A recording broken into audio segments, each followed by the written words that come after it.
Dobrý deň, je tu Ján Voťan a mám teraz pripravený ďalší typ mesiaca. Koľkokrát sa vám stane, že ste niekedy cez deň smutní, že ste nahnevaní, či už na niekoho iného alebo na seba. Alebo zažili si niekedy, že cez deň boli napríklad frustrovaní, boli ste unavení, nechcelo sa vám už. Alebo ako často, možno by som nejak povedal, kedy sa vám stalo naposledy, keď sa vám nechcelo, keď vám odišla chuť a začínate odkladať kľúčové aktivity, kľúčové úlohy na zajtra, na ďalší deň. Rozmýšľali ste nad tým, čo to mohlo u vás spôsobiť tieto veci, ako únavu, frustráciu, zlobu, že vám odišla chuť. Aký máte nápad? Ako by sme to mohli zmeniť? Ako by sme mohli dosiahnuť, aby vám každý deň bol taký, aký si to vy predstavujete? Aby ste zažívali radosť, aby ste zažívali potešenie, aby ste zažívali entuziazmus.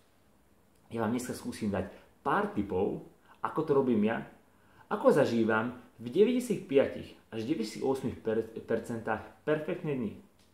Ako je to možné, že niektorí ľudia sú šťastní skoro každý deň? Ako sa stane, že niektorí sú možno skoro každý deň v tom mesiaci smutní?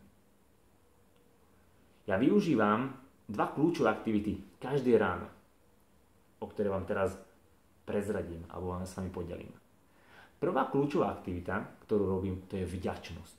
To funguje neuveriteľne. Každé ráno, keď sa zobudím, tak prejdem si veci, za ktoré som vďačný.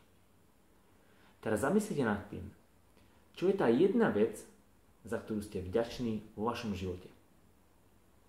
Aký máte z toho pocit? Moja kľúčová aktivita číslo 2, to sú moje ciele. Každé ráno si prejdem moje ciele. Ciele, ktoré chcem dosiahnuť maximálne do 12 mesiacov. Tieto ciele si rozdielujem do 5 rôznych kategórií.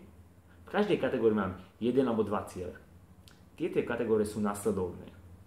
Moje ciele vo vzťahu, ciele zážitkové, takže aké zážitky chcem zažívať na 12 mesiacov, ciele finančné, to znamená, že kde som vo financiách do 12 mesiacov, ciele vo svojom zdraví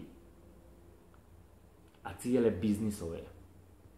Zoberte si, prechádzať tieto ciele mi trvá maximálne 3-4 minúty, ale zvyšuje mi neuveriteľne moju motiváciu. Zoberte si, aký máte deň, ako vám dopadne deň, má úzkú súvis s vašimi rannými rutinami. A tieto ranné aktivity, čo sme vraveli, možno vám fakt zoberie 5-6 minút z vášho dňa. To bol tip mesiaca na mesiac august. Ja sa na vás veľmi teším v mesiaci septembri. Budem veľmi rád, ak mi napíšete, keď aplikujete tieto veci, ako vám dopadli, či už vďačnosť, alebo keď prechádzate svoje ciele. Keď máte možno zároveň bližšie informácie, není problém, môžeme sa stretnúť osobne a môžeme tieto veci prejsť a môžem vám dať ďalšie tipy, ako môžete byť cez deň šťastní a ako môžete zažívať neuveriteľnú radosť. Pekný deň, dovidenia.